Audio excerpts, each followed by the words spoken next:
more of a... It is. It's more of that, but even that's pretty wrong. Yeah. Should we start this podcast I guess- with good old Daddy, no! I'm the one that's murdering you. No! Okay. There you go. I like that one the best. Hi, and welcome to After the Hype. With me, your host, as always, Bryan Dressel. With me, as always, Jonathan Artesy. Yep. And Chewie Darsa. Daddy, no! Why can't I stop murdering you? I wish you were dead. No. I wish you were dead. Oh, Damn it! My wish came true. those birthday wishes, man. I'm they're, my own genie. they're tricky. Oh, boy. So... welcome to week 3 of Halloween month, a.k.a. October. We are moving along through our chosen horror films, and you might have remembered how I've mentioned a few times that we'll be covering Let the Right One In this week. Oh, yeah. And the closer we got to it, the more I just felt like we've already done a vampire movie. It wasn't a great vampire movie, but we covered it. And I really just didn't want to have the best movie that we covered. I wanted to have the worst. So you let the right one in. So I let the right one in. And we're talking about one of my favorite movies of all time, Friday the 13th, Part 7, The New Blood. And I am so excited to talk about it. Before we get too far into it, or before we go into our Where Have You Been Doing, I want everyone to know I'm aware of how good the movie is/isn't. That doesn't mean I love it any less. And I think it's awesome. I think we even had a conversation about that earlier. It's like, which one should we do? And I was definitely enabling you in this choice. Oh, yeah. Because Chewie was very much in the, let's do 4. Because it was between 4 and 7. Because 4 is usually known as the best one. You go back to our battle episode from, I don't even know how many episodes ago, 100 probably, if not more. You go back to that battle episode, and I think we all kind of agreed 4 was the best. And then, of course, I won because I kick ass at battles and Jason X won. But we all knew 4 was the best. Right. 7 is my favorite. But we'll get there. Let's just do a quick Where Have You Been Doing? I can go first. And I will continue with what I said 3 weeks ago. Titans are back. Bitches. I decided to actually watch more than just the first episode, and holy fuck. It is currently my favorite show on TV right now, not counting Doom Patrol because that one's not currently on.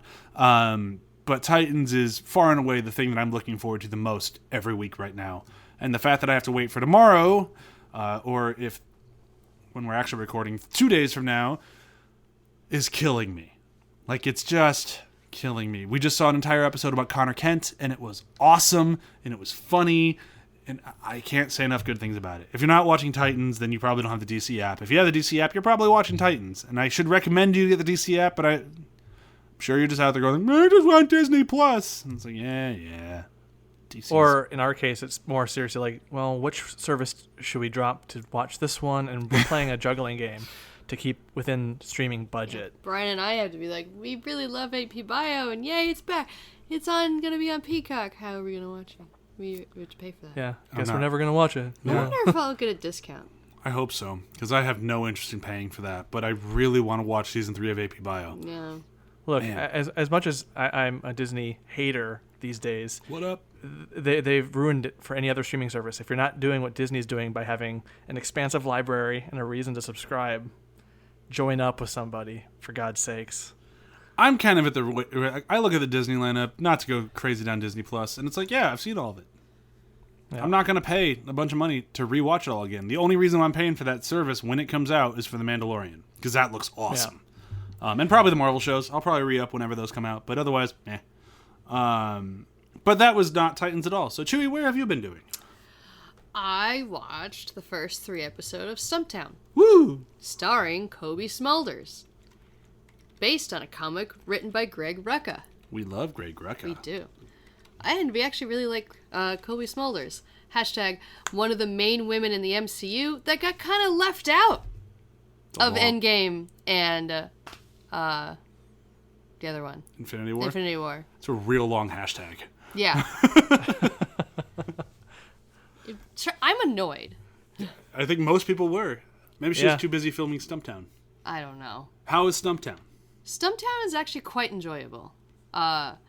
it is a show about a woman that was in the Iraq War, has severe PTSD, lots of issues because of that. A little bit of a drinking problem. People love giving women with drinking problems. And, well, that's just kind of... They love giving veterans drinking problems. Yeah, they love giving veterans drinking problems. Really true. And Nick from New Girl plays her best friend. I never remember his real name. And... Jake. He's Nick from New Girl. Jake.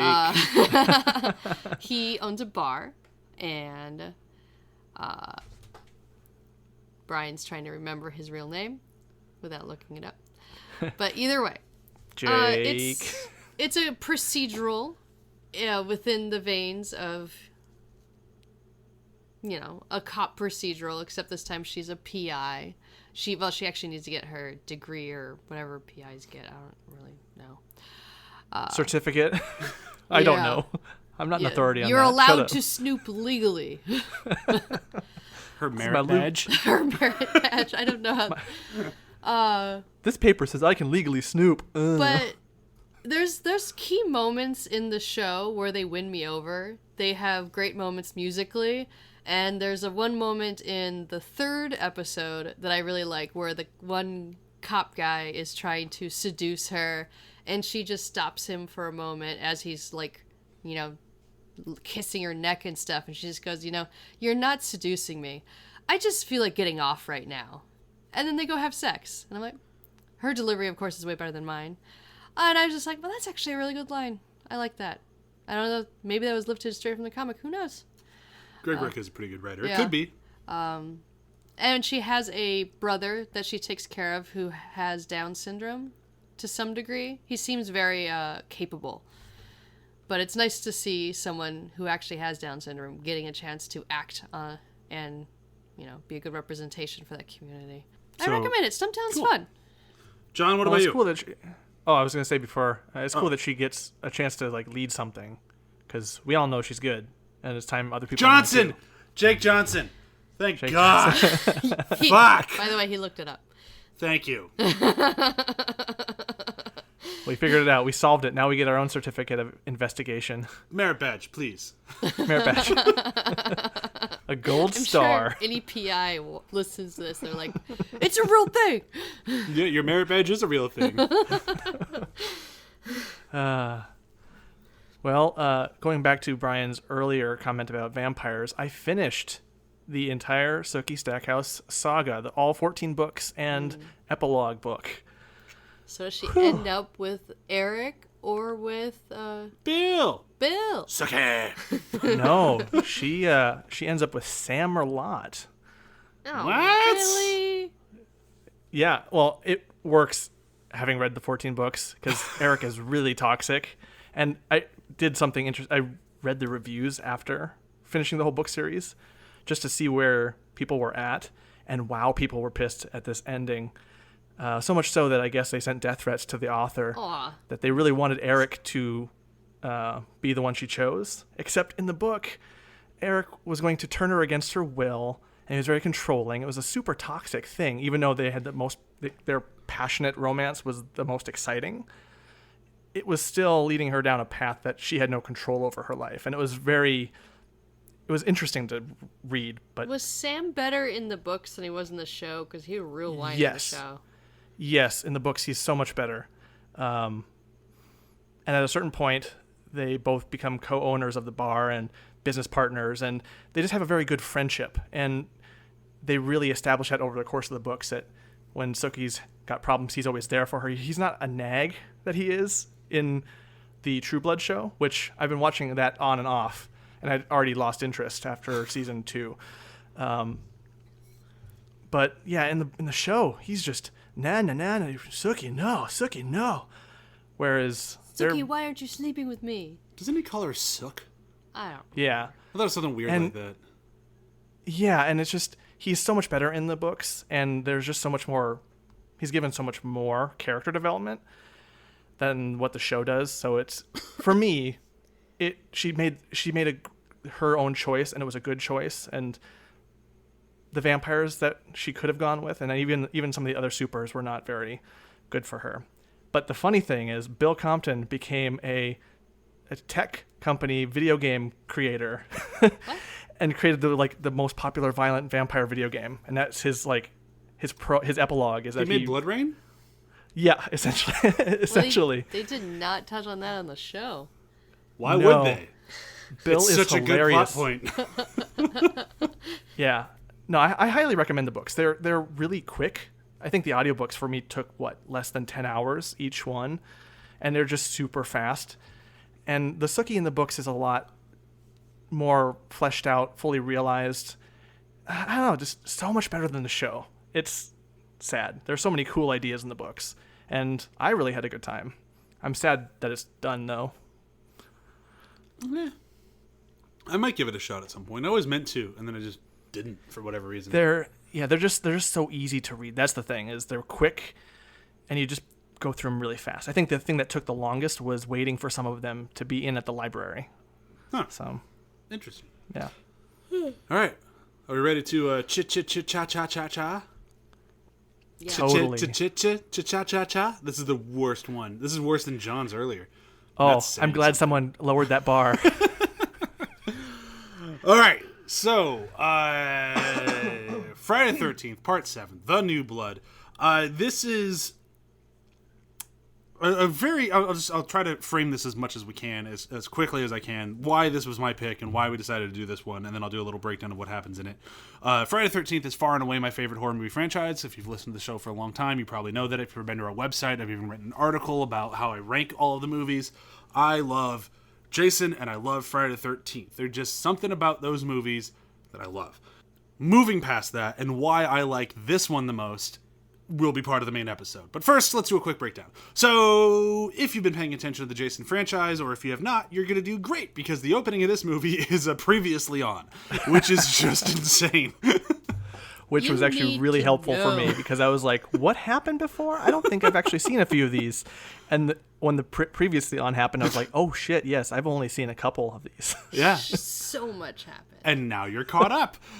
So for those of you who don't know, so Jason drowned in a lake. His mom killed a whole bunch of teenagers. He didn't drown in a lake somehow and aged and then started killing people himself because his mom was no longer around to do it. And Jason just slowly but surely killed his way until he got to Corey Feldman, who buried a machete so deep in his head that he fucking killed the hell out of him. Corey Feldman then grows up. His name is Tommy Jarvis. He goes to a mental institution where he thinks he's Jason for a little while. And then the entire filmmakers are like, let's just pretend that movie didn't fucking happen. And we're going to move on to part 6 where we're going to open up the camp. And the camp is open and Jason's around. Tommy Jarvis is like, no, Jason needs to be dead. So he goes and takes Jason, buries him by tying him to a rock and dropping him in a lake. And that's where this movie picks up. This movie picks up when we now have Tina, who is a psychic and has psychic capabilities and telekinesis, and she's awesome, and she's a badass, and she kills her dad. Kills her dad. That's her bona fide right there. Yep, in Crystal Lake, after throwing a bit of a tantrum, taking a boat out of the middle of the lake. Dad's like, hey, come back, and she's like, no, I'm going to kill you, and she does. She doesn't actually say that, but it happens. Moving past that, 20 years later, 10 years later, how many fucking years later, they go back to the lake because she's still having mental problems from being the person who killed her dad. Makes sense. She goes out to the lake where she killed her dad, and she feels something down there, and using her telekinesis, she's like, I'm going to bring whatever's down there back to life. Oh, fuck, it's Jason. Jason wakes up. He looks awesome. This is the best design for Jason, bar none, across the entire franchise. We'll get into that, too. Jason wakes up, looks around, and goes, teenagers. And goes on a killing spree. Just murdering everyone he possibly can. This is, from what I can tell, I need to do a little bit more research, but from what I remember, this is the only movie where Jason kills as many men as he does women, which is another thing, possibly why I like this movie as much as I do. As the movie goes on, Jason keeps killing, kills her mom, kills the psychic, kills the psychiatrist, kills all of her friends. Basically, Jason goes up to Tina, like, all right, well, you're the last one here. And she's like, bitch, I got telekinesis powers. And they have a battle, and she blows his mask off and drops 2 houses on him. Still doesn't kill him. Eventually just burns him a little bit. Electrocutes him a little bit. None of that works. But if she kills him the same way she killed her dad, that might work. Nope, that didn't work. But somehow her dad did not rot in the bottom of the water. Comes up from the water, takes Jason down with him. Bob's your uncle, everything's fine. Tina and her boyfriend get carted off in an ambulance going, we did it. And by saying we did it, it means that all the evidence means that you probably did this, and they're definitely going to jail for the rest of their lives. Friday the 13th, Right. Part 7, The New Blood. And the movie after this really should have been a buddy comedy about the dad going, no, no, no, Jason. You need a strong father figure in your life. Yeah. We're going to stay under this water, and we're not going to kill teenagers. We're going to stay under the sea. He comes home that after should've getting been the next groceries and movie. sees Jason killing a teenager. Oh, what did I tell you? Bad Jason. Bad Jason. Jason, stop killing teenagers. Go to your room. Can It's at least kill some underwater. 20-year-olds? No! Stop murdering. Yeah, So, see, I would watch that. There's still movie- time. This movie starts with a girl who is rightfully unhappy that her dad is an abusive asshole. Yes. And her way of dealing with that was to run into a lake on a boat. Reasonable response. It's real weird. I mean, props for learning how to operate a boat. I mean, And they that's never bring up the fact that he's an abusive asshole ever again. Well, I mean, I think the important part of the story was that she killed him. Yeah. He was beating her mom. It's a strong reaction. I'm not saying you're wrong. I'm just saying that it didn't matter what he did. She still murdered somebody with her mind. That will mess with you for a little bit of time. Yeah, that's true. It wasn't like I don't think the psychiatrist's goal of working with Tina was like, you were justified. The whole point was, yes, you murdered Right. somebody. You're- Let's get you healthy. Although actually the whole point was, I want to write a book about you. Yeah, So yeah. can't trust anybody in a Friday the 13th movie. you really can't. No, they're all scumbags. But so, I don't know. This movie always starts, I'm like, I don't feel that bad. At least for me. Well, no, I don't think you could feel that bad. I honestly don't think it's I think it was kind of a smart move, because if he was just like that loving father, like, oh, daughter, you're going to grow up and rule the world, then you'd be like, oh, she was awful. Why did she kill her dad? Well, But he could have been like, you can't have a puppy. I'm just saying that given how bad he was, the fact that she kills him, it means you're never going to lose faith with her. Like, it's not like, oh, she's a bad person. She's as bad as Jason. That's not the case. Yeah. She killed a bad guy. She still has to deal with that grief. She just deal with that grief. And she does so by taking a psychiatrist to the lake where she killed her dad. Probably not the best plan. Which I've still Yeah, that whole didn't immersion therapy doesn't understand really work. Whether No. who owned that house at that point. I think it was their lake house, because they had like the photos of the dad everywhere, which is also another weird thing. Like, we Yeah, have it's photos a lot, but it's not just photos It's of like the two really of us. like pounding it into your daughter. You're like, feel bad. Yeah. Do you remember when your dad was here? I do. Yeah. Pepperidge Farmer members. And then for some reason the psychiatrist looks like he has his own desk and everything there, like he's been there a while, like he has paperwork. Yeah, and he stuff. moved in quick. Yeah. I mean, there is a chance that this isn't their first time there, but I'm pretty sure it is. And you have to remember, we're watching the best movie ever made. Yeah. I want to keep reiterating, I know how good the movie is. That doesn't make me love it any less. But you're right. I mean, the story, the framing story of her showing up to her dad's place with the psychiatrist is super fucking weak. It makes no sense whatsoever, but it gets us to where Jason is. Yeah, it needs to be there. Yeah, and that's the whole thing. I think the best thing about the whole framing story is the mom. And I don't know how, I've seen this movie more times than I can count. Every time I sit down, I'm like, no, the mom doesn't die. And every time I'm like, fuck, there she goes. She's dead. Yeah, the movie even telegraphs like she's going to die, and you're like, no, she couldn't, but Yeah. she does. Yep, sure does. Gets punched to death. I thought she got stabbed. I thought she got No, punched. she got stabbed with that Oh, weird like that's right. scythe. Who got thing. punched through with a hole? It just. It's one of the guys. One of the dudes. Yeah. I don't know. They're also But I think what I Great like. characters, well developed, I mean, three-dimensional. They're characters in the way of characters in Cabin in the Woods. Well, they all Yeah. represent a thing. You got your weirdo, you got your reckless guy, you got your nerd, you got your pretty boy, you know, the heart of gold pretty boy. Who grew up to work on many a soap opera. Yeah.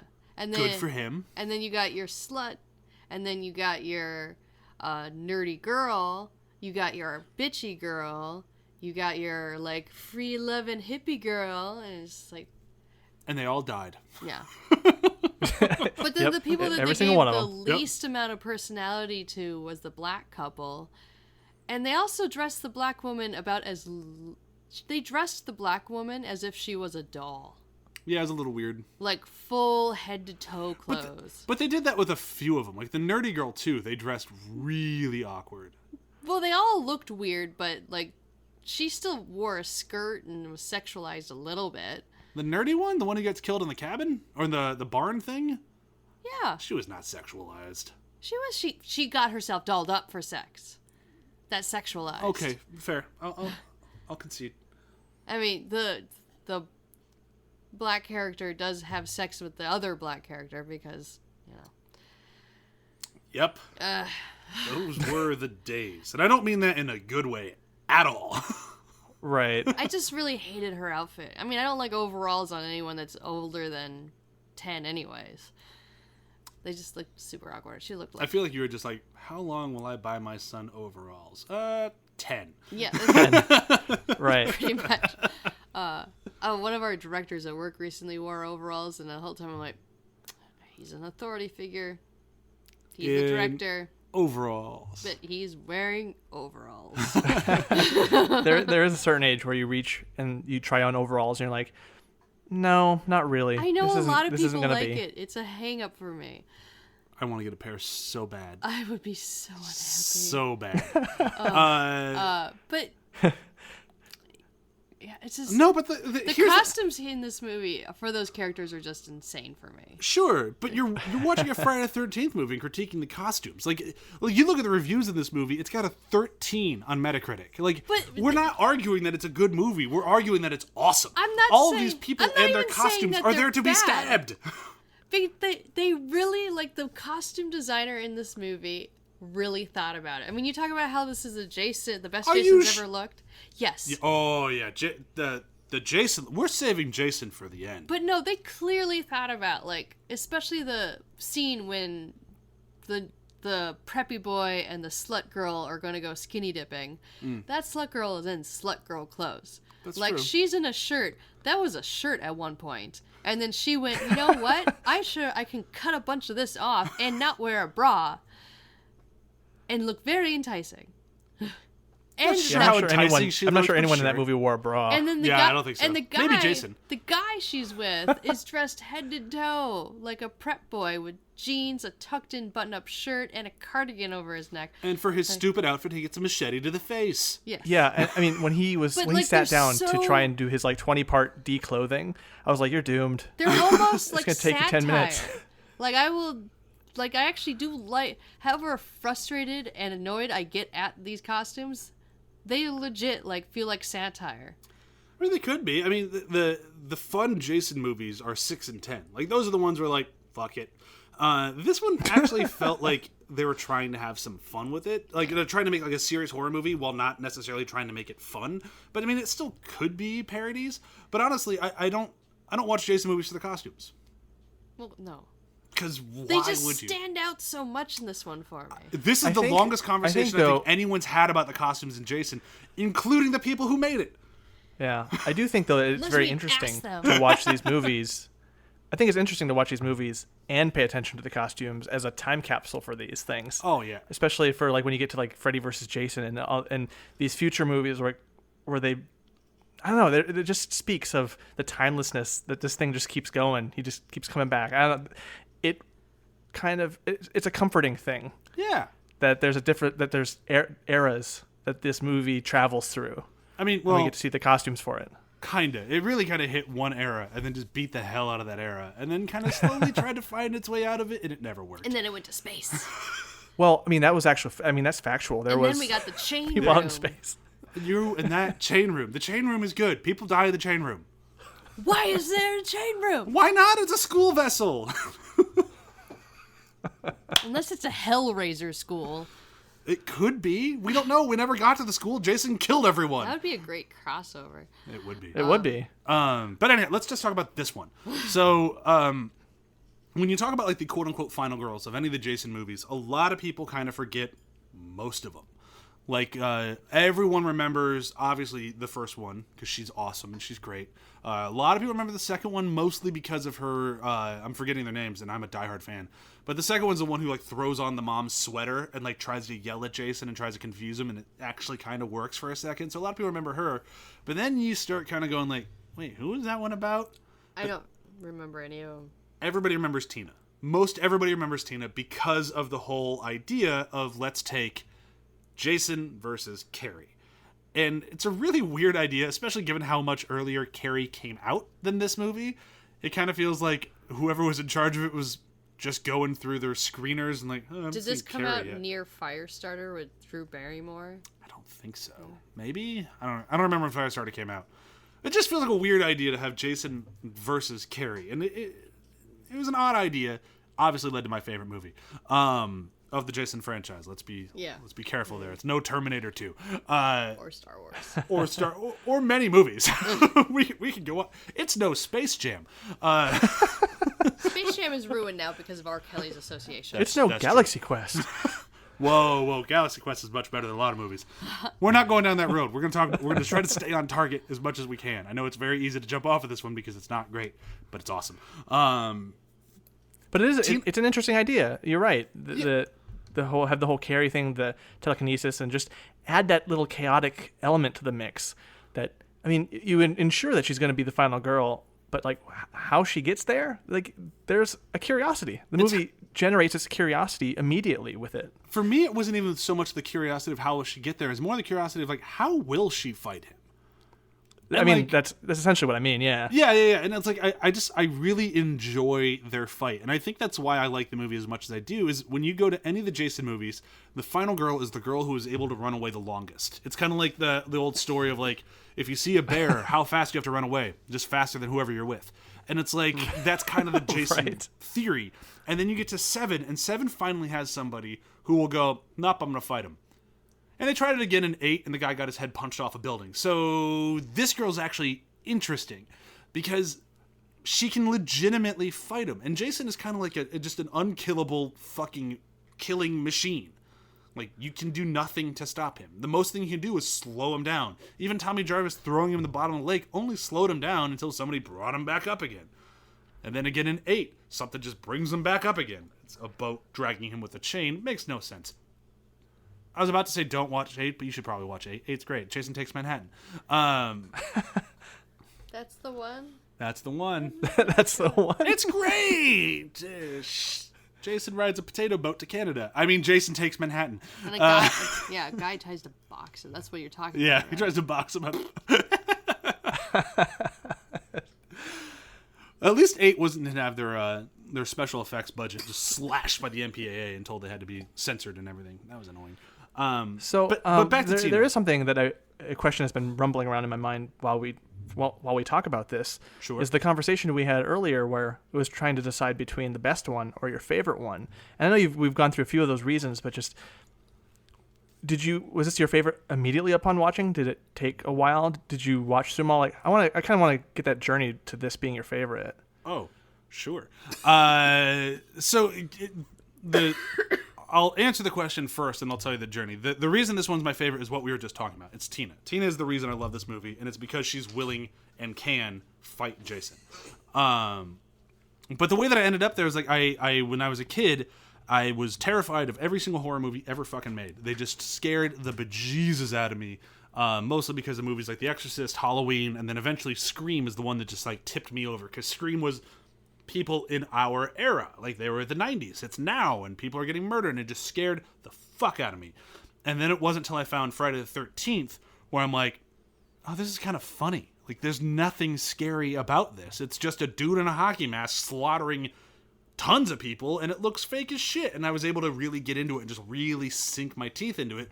And the first time I saw 7, the fact that there was just something different to it, and just that slight tinge of like, oh, we're actually going to fight him. And it's the only one where it happens. It kind of happens again in 10 with the android, but that doesn't really work. And again, like I mentioned in 8, where a guy tries to box him. There's a lot of attempts at fighting him, but nobody actually wins. This is the only time where she actually tries to fight him and succeeds. Everything else just kind of wins by happenstance. Like, they win, like I said, because they ran away the longest. This is the only time where she's like, I need to defeat him, and she does. And the fact they actually let the girl fight him. Like, I feel like even, like, the android one, none of the human women fight him. They all just get murdered. And then it comes down to a dude to punch him in the back of the head till they both crash into the new Earth. Weird ending in 10. But this one, she fights him. She does a lot of damage to him. She legitimately pisses him off, which is something you don't ever see in Jason. Jason, in the most... You normally don't see his face. And if you do, it's for a few moments here and there. You see it a lot, I think, in either 2 or 3. I don't remember which. But, like, this is the only time where you see that real mangled face, gross looking, like, I've been underwater for 10 years face. And it's creepy. And I just love the way when she blows the mask off for the first time and it's just like, rah! It's just all of that together. Like, it just made a movie that I thought was just endlessly entertaining. And then just fucking Jason chasing the dude through the woods with that big fucking weed whacker thing. You mean my favorite scene in this entire movie? Oh, yeah. Yes. It's so Excuse me a second. I'm Jason. I'm going to go to the shed and grab the buzzsaw. Yeah. And rev it up and chase after you.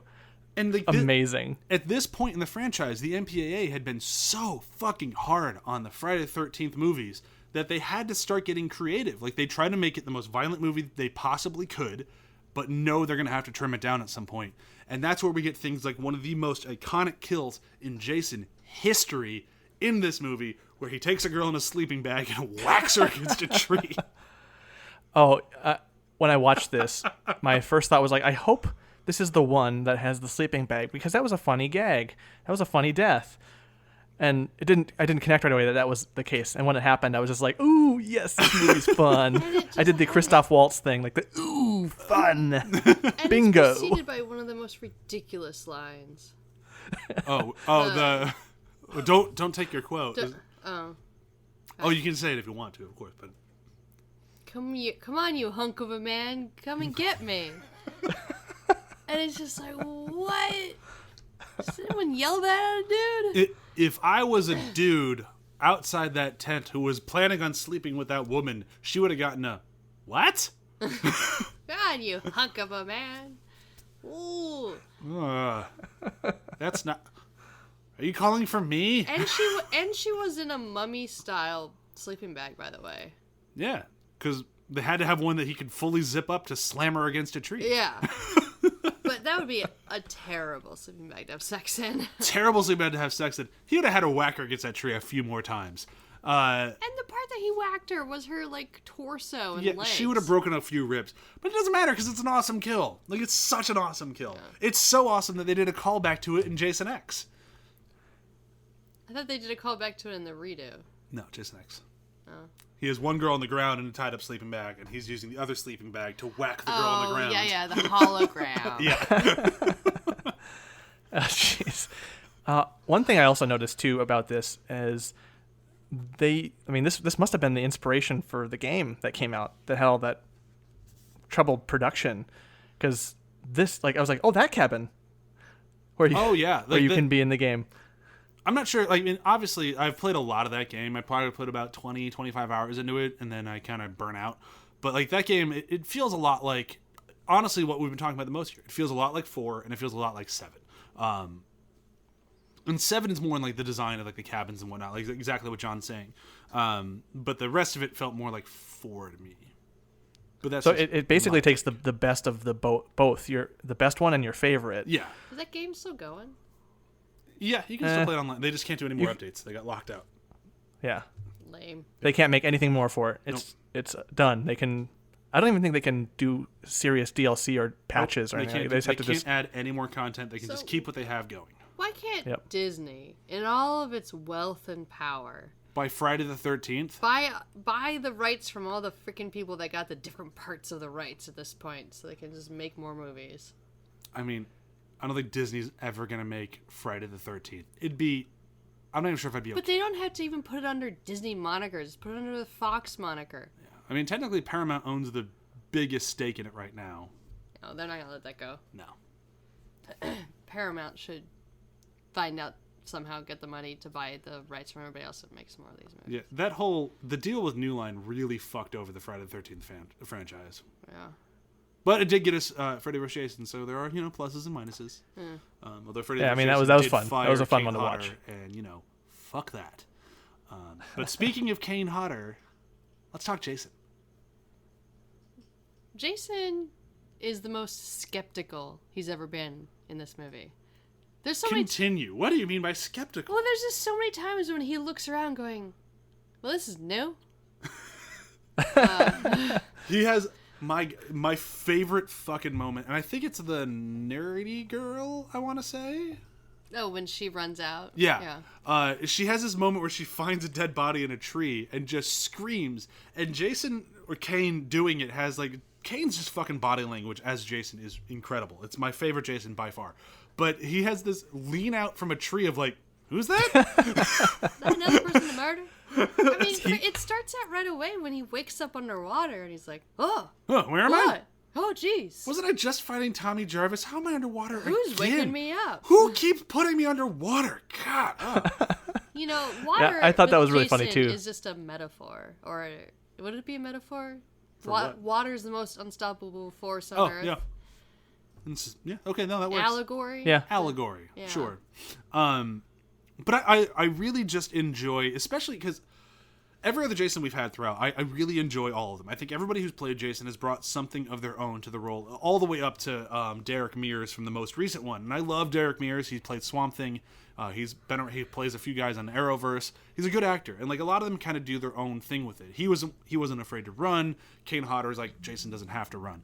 And I like that they all kind of have their own ideas. But the only thing that this one has, that Kane has beyond anybody else, is that physicality and the way that he moves. The way that he grabs people, the way he kind of jerks at people. He has this violent nature that just kind of puts you on edge. And he does it better than fucking anyone. And then on top of that, in this movie, we have the best designed Jason. And that's actually something where people legitimately agree with me, which is kind of nice. Most people agree the design of Jason in 7 is the best version. I was really impressed with it. When he comes out of the water. Oh, yeah, spine and then like a later shoulder on, blade. Seeing his rib cage and they just did a really good job. Yeah. Even seeing the teeth on the side of his face, on the side of the mask, before as it cracks a little bit, you start to see the teeth move a little bit as the face moves. Oh, yeah. Oh, there's so much about this design that, I haven't watched as many of them, or haven't been with it from the beginning, so I'm not sure of placement, but I can lend them to you. Don't worry. Oh yeah, and please do. But I'll tell you this. That's actually serious. It is a more enjoyable franchise to get caught up with than Chucky. That's true. I like the Chucky movies too, but I won't do a whole podcast about those. No. But I think, I was really struck by the design of it, and I wasn't expecting that, which is weird because there's a lot of cool designs and cool things that this series seems to do, but they really pulled out all the stops for this. Yeah, I mean, Jason. It's on another level even. The number one thing for a part 7. Yeah, my goodness. Exactly. The number one thing Jason's known for, usually for most people, is his kills. He's got the most creative kills, which is saying something because he also has to go up against Freddy. But most people still give Jason the edge, just slight. Well, because Jason's all about, the job. Yeah. Freddy plays with his food. Exactly. Jason's just how can I kill you as efficiently as possible with this thing? Yeah. It's like the MacGyver of murders. And Freddy's I'm going to make you squirm. Yeah, Freddy wants to scare you a little bit. Yeah. Jason's well, if I scared you, great, but either way, you're dead. Yeah. So that's the end goal here. And I don't think that 7 has the most creative kills out of the franchise. In fact, it kind of has some of the lesser. It's a lot more just straightforward. I'm going to stab this guy. I'm going to stab that guy. But the thing that they do better in this one than I think any of the other ones is that you can track better of him just finding things around him and killing people with those. So he wakes up and he finds a metal camping spike. So he kills the first 2 or 3 people with a metal camping spike. He eventually loses the spike and then he finds a machete and buries a machete in somebody's face. And then he just keeps moving on. And I really like that version of it. It kind of feels almost like a video game, almost like a Breath of the Wild thing of I found this weapon, I'll use it for a while. Up, it broke. I'm going to find a new weapon. Right, like an upgrade path. There was Yeah. a clear progression of his weapons in this that, as a video game player, it was a very interesting and fun way to chart his progress, his ascension to his kills. Yeah, all the way up to Weed Whacker. Right. It's not a weed whacker. It's though. not, It's but got what a is it? blade. I don't know. It's a combo weed whacker buzzsaw. I think he it played like a- Dead Rising or something. Yeah, is it like a hedge trimmer? I'm not a landscaper. No, there was a saw at the end of that thing. Yeah, Like, so it's it's like- a dangerous fucking weapon is what it is. Yeah. this was definitely before the era of wire weed trimmers. Right? Oh no, it's scratching him to death. Oh, God. Oh, you get hit by one of those plastic weed whacker things, that'll break your skin. Yeah, I've had it happen. Yeah. Sucks. Yeah. Not by Jason, or I wouldn't be here right Well, now. no. I've rambled on for a majority of this looking at the waveform about how excited I am just to talk about Jason and just the Friday the 13th movie, which we've never done. We've only covered them in battle before, so I feel kind of like I've let people down. But what do you guys think? So you guys are not fans of the franchise. You might enjoy them, but you're not, like me, a fanboy by any stretch. How did you feel about Friday the 13th, Part 7? I mean, it is better. Because at least I can remember the characters. Better than what? The other movies. All of them? Not all of them, but... Like, you made me watch these movies, and A few times. the only things that I remember is I do remember Tina. Yeah. I remember all the characters in this freaking movie because they're costumes. Back to the costumes. They're so specific. Right. But when I go back to the other movies, when I try to remember them, it's just like, all right, I remember Corey Feldman. Yep. I remember the mom who runs through the rain without a bra. That's in 5. I remember there was A Boat to Manhattan. someone who got killed in an outhouse, and then there was a thing with a barn. I'm just telling Chewie which movie she's talking about. She's 2 and 3 right there. But yeah, all the other Okay. ones just kind of blur together. But this one does stand out a bit more. Because it actually tried to do something different. And Yeah. granted, if you look at the reviews from the Times, everyone's like, yeah, it tries to do something different, but it's way too little, way too late in this god-awful franchise. And yeah, I remember the space one. Because it's It was awesome! in space, but mostly I just remember The chain room. the chain room. Yeah. Not the big drill bit that the dude falls on, lands, Nope. and then slowly spirals down as Nope. his gravity pulls. No, just a room full of chains with no foreseeable purpose. It's so Jason can go chain like a monkey going through the chains, like Does it make nope? murder, He's murder, a murder monkey. Murder monkey. murder. Makes no sense. It's awesome. Yeah. John, what about you? Au contraire, it makes total sense. Ooh, ah. It's weird for having not watched all of them and not caught up and been kind of on the periphery of this. What I've appreciated about this series in particular is just how goofy and funny it is. And it's almost like something akin to like coming home in a weird like philosophical way. Like there's a comfort to the goofiness and the cheesiness and the of a different time that this is that makes no matter what how dumb the plot might be or how specific the costumes are, watching these has always been a pleasant experience when I've come around to watching them every single time. Even like quality aside, everyone has been a fun, a silly, a pleasant experience. So this is no different, but like more so with all the things you've mentioned throughout the whole podcast. It's fun. It's a horror film that's so just fun, and that's an interesting element to add to this like whole genre. Just fun. On this one, I mean, pun intended, it's campy. It is camp. Yeah. I mean, there's something. I mean, I've always enjoyed that sort of stuff. I love the campy stuff, and there's a reason I still love Power Rangers. Like, I love that sort of just like you can see the strings charm, and this movie's no different. I mean, when Tina throws a TV at her psychiatrist, it's like, yep, can see those strings. And that girl acts the shit out of it. She does. She does her damnedest. How would I look if I was doing that? And she has said recently that she would love to play Tina again. And it's like, yes! Make Friday the 13th Part 7 Part 2. right? I would be so excited. She is in 13 Fanboy, or Fanboy 13, I don't remember which, the movie that came out supposedly in September, but I can't find it fucking anywhere. Yeah. I really want to see it. It's a fanboy. It's made by Deborah Voorhees, the girl from one of the girls from Five. She wrote and directed it with a whole bunch of other people from the Friday the 13th franchise, including Corey Feldman. I really want to see that movie, but I can't find it anywhere. So, listeners, if you know it, please send it to me. I need to see this, and somehow I can't find it. I'm usually very good and at it's this just, stuff.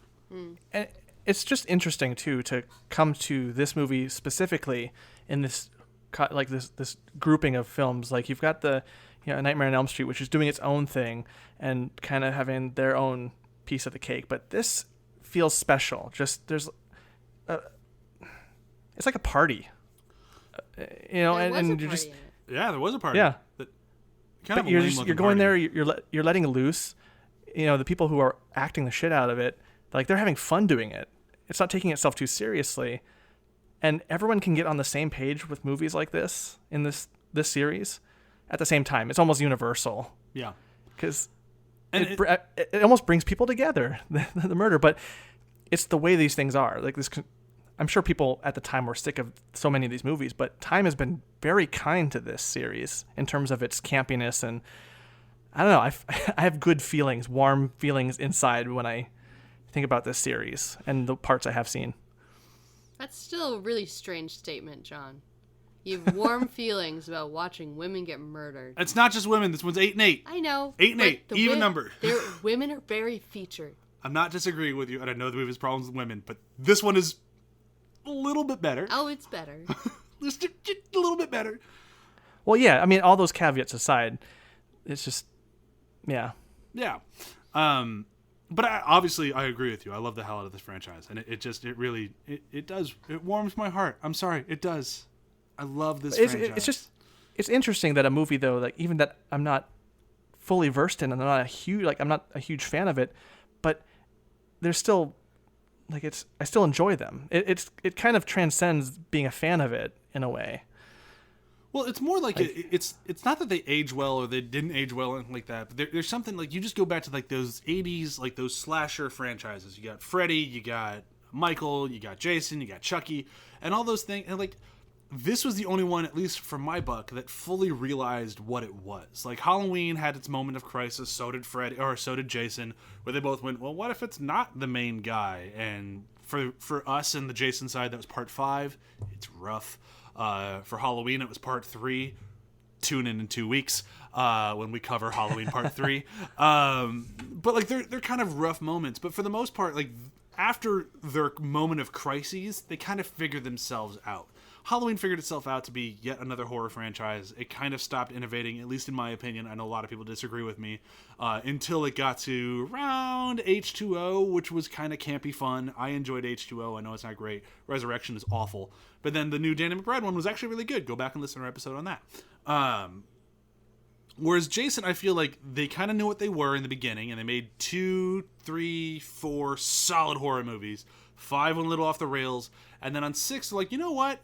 We've made 6 of these fucking things. Fuck it. Zombie Jason. And that's why I think I ended up loving everything else beyond there. Because it is that sort of thing. It's exactly what you said. It's a party. You're just showing up to the next party with Zombie Jason.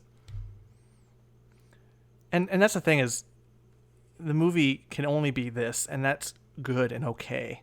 Like with like the Halloween movie, how with the Danny McBride one, the one like it's good, but they made a serious attempt at it. Yeah. And no one's gonna feel compelled to make a super serious attempt anymore at they did Friday in the 13th. 2013, and it was not good.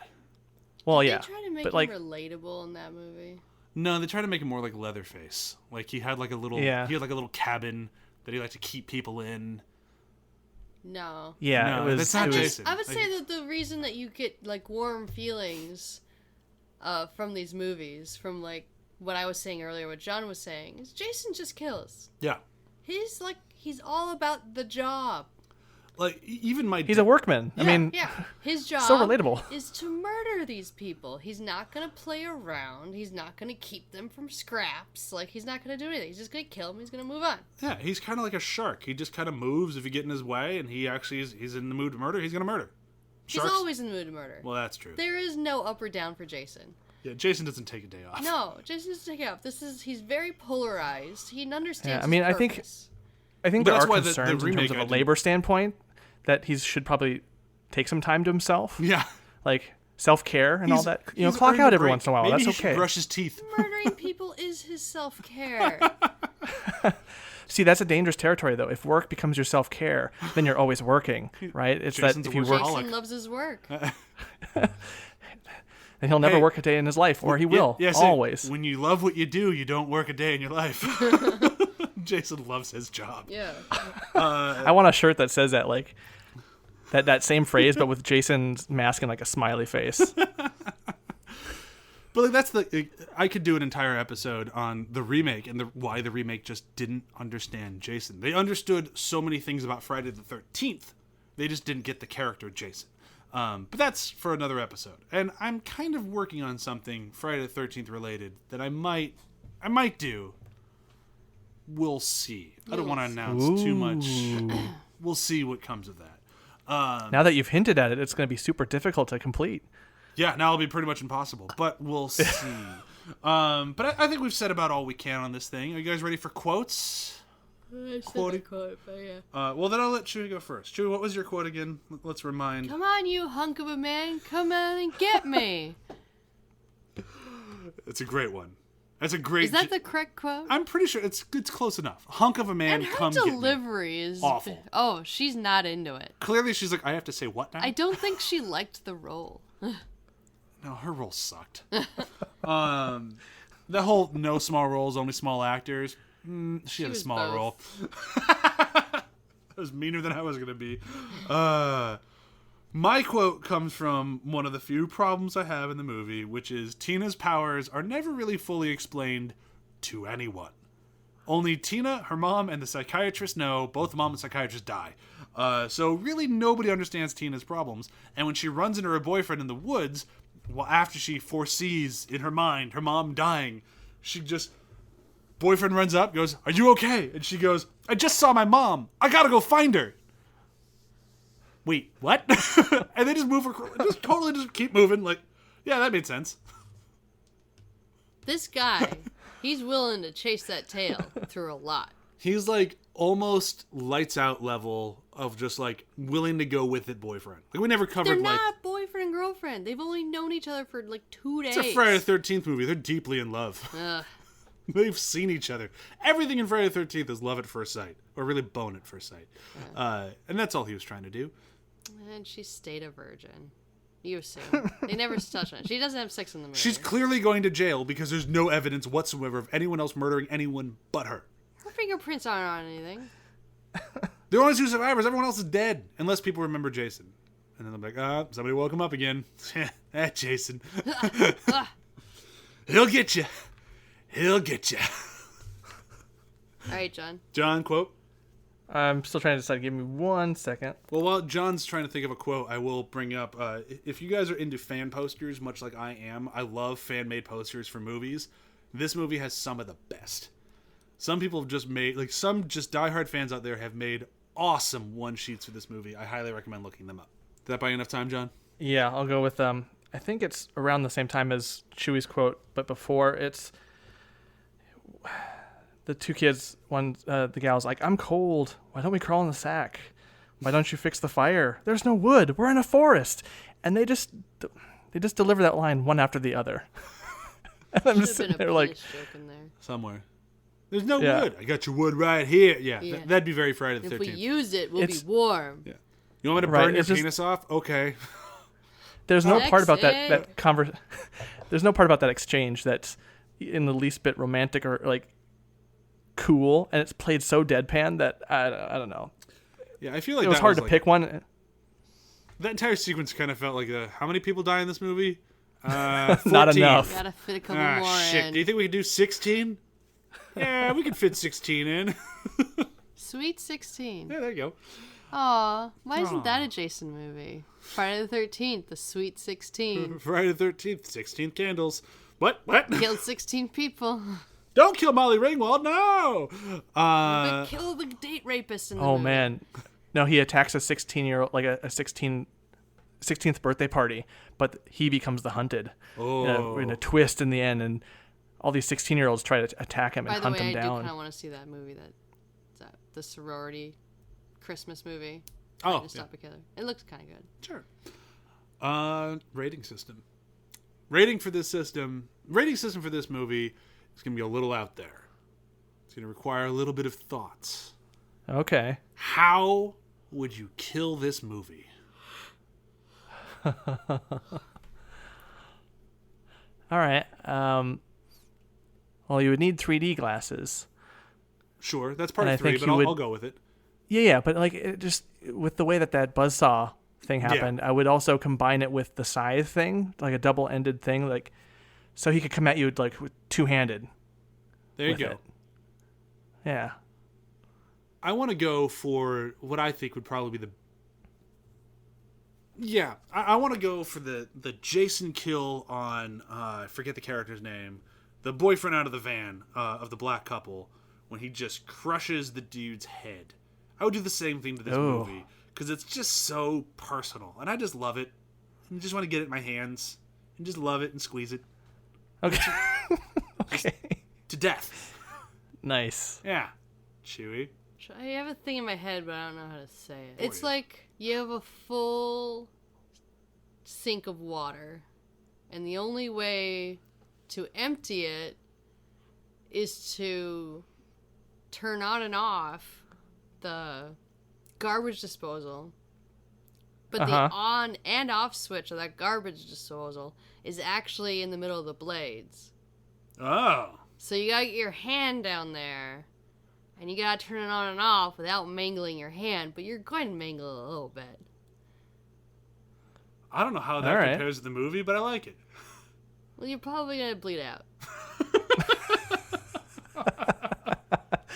So That should be on the DVD cover review. You're Yeah. like, this was a good and awful idea. Okay. Yep, You are I gonna get it. bleed There out. we go. Yeah. That works. All right. So now our new segment, which is going to be, I think, pretty obvious from my answer at least, and probably John's. Chewie's the outlier here. Do you recommend? Obviously, I say yes. I say yes to the entire franchise. I think you should watch all of them, including 5, which I'm not a big fan of, and 9, which is awful. Fans need to stop. I still don't think I saw 9. No, because we don't own it because it's not part of the. Cause it's not part of the Paramount grouping. Okay. 9. So that's the one I have not seen. 9 is and it's also got this big like new following over the past like 2-3 years. Like, nope, we were wrong. 9's good. No, we were right. 9's bad. It's just people liking the gory stuff. For those of you who don't know, 9 is the one where Jason gets blown up in the beginning, and somebody goes, "I'm gonna eat that heart," and they eat that heart and become Jason. And then when that body gets used up, they just throw up whatever that is into another person's mouth, and then they become Jason. It's a whole movie of people throwing up into people's mouths. It's gross. It Oh, will be a wow. fetish. Birds must really love that movie. Not a fan of 9. Obviously, I recommend the movie. I recommend the entire franchise, including Part 9, 10, and the remakes. I say watch them all. But that's my opinion. John, how do you feel about this one? You recommend? No? Yeah, definitely. It was fun, and it was just like I said earlier, a party. Like, there's no reason not to watch it. If you're there, watch it. You're gonna have fun. Yeah, I think. Chewie? Well, of course I would recommend it. It is one of the better Jason movies.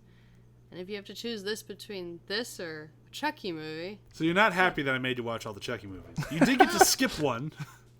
I'm happy, so now I know. That honestly, the most amusing one probably is the second one. Because it's the campiest. Told you 2 was great, and you're watching one. This is terrible. I'm like, It is terrible. But two's then the you best watch one. the other ones and you're like, alright, this is better. And you never got to watch Cult of Chucky, which was pretty good. You did have to watch Seed of Chucky. That one was rough. Awful. It's not funny. Oh, yeah. Which one was the one I watched for the Netflix battle a long time ago? I believe it was Curse of Chucky, Curse of Chucky? I believe. Okay. I don't remember. It definitely wasn't Seed. Curse of Chucky has its moments where it's fun. Yeah. Yeah. Seed of Chucky is just atrocious. Yeah, see, that was a rough It's one. atrocious. Really kind And of. I'm even a fan of John Waters, and that does not save the movie for me. Yeah, that one really killed our momentum on rewatching all of them. Ugh. Oy. Watching a plastic doll jerk off in silhouette is something I didn't need in my brain. I paid to see it in theaters. Oh, dear. Yeah. Anyhow, let's move to the end of the episode. So we've recommended it, we've reviewed it. If you're not a fan of it by now, then I don't know what's wrong with you. Clearly, they're great. So now it's time for pluggity plugs. First and foremost, I will plug our own show, After the Hype. Be sure to tune in next week, where we cover our final Halloween of the Chosen movies, which will be House, or Housua. I'm very much looking forward to this. Probably will be the best one that we cover the whole time, if it wasn't Revenge already, because Revenge was great. Oh, it's Revenge will be the most legitimately good. Probably, yeah. Housua is just bonkers. I've never seen it. I've never even seen a trailer for it. I've only seen the DVD cover, so I know nothing about the movie. I'm very excited to watch it.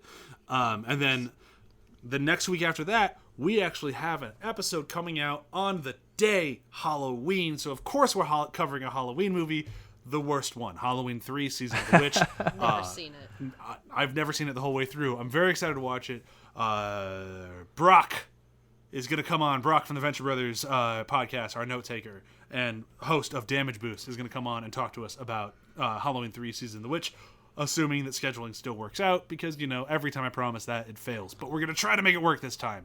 Otherwise, be sure to listen to every other show on the HH Network, including Venture Bros, Samwise, Demon Days, and Damage Boost. Be sure to read our articles on Fridays and Mondays by Matt and Emily.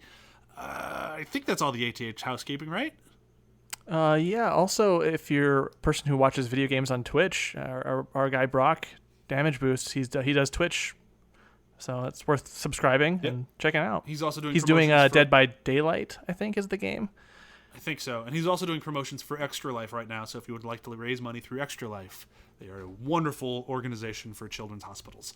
Yeah, also, and worth noting, too, if you have Amazon Prime, you can subscribe to a Twitch channel, and they get money, and it costs you nothing but it's just part of your Amazon subscription. So you can just be giving money, just making it rain for some lucky person. Why not make it Brock? Yeah, why not Brock? Make it rain. Yeah. Anything else that you guys need to plug? John, plugging anything else? No, we covered it. Cool. Chewie? Watch Superstore. It's been so good so far. I'm very excited because your last season ended on a bit of a bummer, and this season is not a bummer at all. It's a lot of fun. Oh, you've been watching it without me? Well, yeah, because the last few times I tried to turn it on, you went, "Oh, great, my job." So I just well, I'm not going to watch it with you then. It's fine. I've never been the best at watching what I work on. Yeah, fair enough. But you should. You really should. This season has been great. I'm not just saying that because I'm married to her. I'd watch it regardless. Although I might not have. No, I definitely would. I would. It's fun. Yeah, it's good. That's everything. We've done it. Okay. We've covered it. Cool. We survived. We're all the final girl. This final girl is going to go to bed. Yeah, Chewie looks like she's about to fall asleep, so we should probably say goodbye. I just did it. Bye. Goodbye. Goodbye. Bye. Bye. Bye. Bye. Bye. Bye.